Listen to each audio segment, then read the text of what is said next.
भिवंडी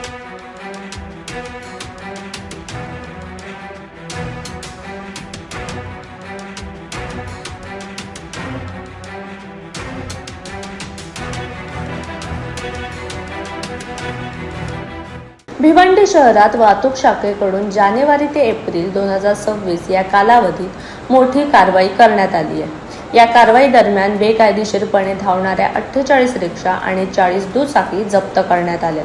याशिवाय truck and driver प्रकरणांमध्ये 955 गुन्ह्यांची नोंद करण्यात आली असून एकूण 89,723 ई-चालन जारी करण्यात आले आहेत। तसेच 48 वाहनांवर दंडात्मक कारवाई देखील करण्यात आली आहे। या कालावधीत 3,895 प्रकरणांमध्ये तब्बल 22,54,100 रुपयांची दंडात्मक वसुली करण्यात आली। दरम्यान लोक अदालत मार्फत 1,939 प्रकरणांचा निपटारा करण्यात येऊन 26,87,350 रुपयांची वसुली करण्यात आल्याची माहिती वाहतूक शाखेचे वरिष्ठ पोलीस निरीक्षक सुधाकर यादव यांनी दिली। वाहतूक नियमांचे पालन न करणाऱ्यांविरुद्ध अशाच प्रकारे कठोर कारवाई सुरू राहणार असल्याचेही त्यांनी स्पष्ट केले। भिवंडी वाहतूक विभाग अंतर्गत 3 उप वाहतूक विभाग येतात, नारपोली, भिवंडी आणि कोणगाव। कारवाई याच्यामध्ये ड्रंकन ड्राईव्हचे जे केसेस आहेत, डीडीच्या दारू पिऊन गाडी चालवण्याच्या वाहन चालकांवरती त्या 4 महिन्यामध्ये जानेवारीपासून आजपर्यंत 955 केसेस झालेले आहेत।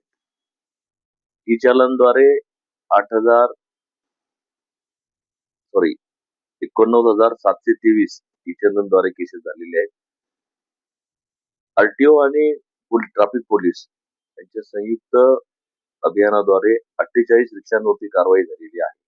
एकूण दंड जो आहे तो 26,87,350 रुपये वसूल करण्यात आलेला आहे।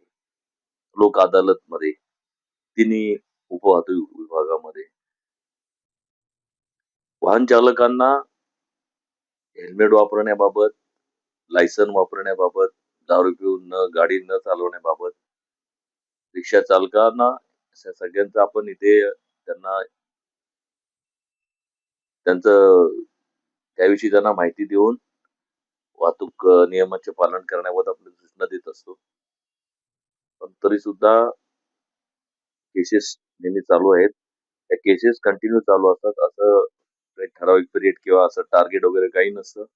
नेहमीच आमच्या केसेस चालू असतात, जेणेकरून वाहन चालकांनी हेल्मेट वापरावं, लायसन वापरावं, रिक्षा चालकांनी आपले बॅच ड्रेसमध्ये राहावं, ओव्हरसीट बसू नये।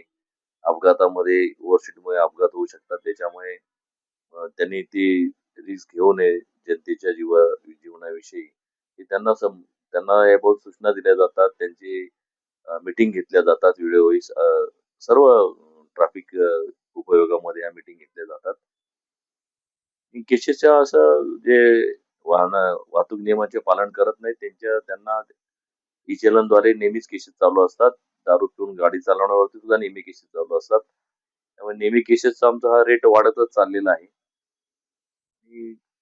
आम्ही चांगल्या प्रकारे त्याच्यामध्ये केसेस करत आहोत, जेणेकरून वाहन चालकांनी हेल्मेट वापरावं, लायसन्स वापरावं, त्यांच्या स्वतःच्या जीविताला धोका होऊ नये, याच्याविषयी आम्ही त्यांना मार्गदर्शन सुद्धा करत असतो।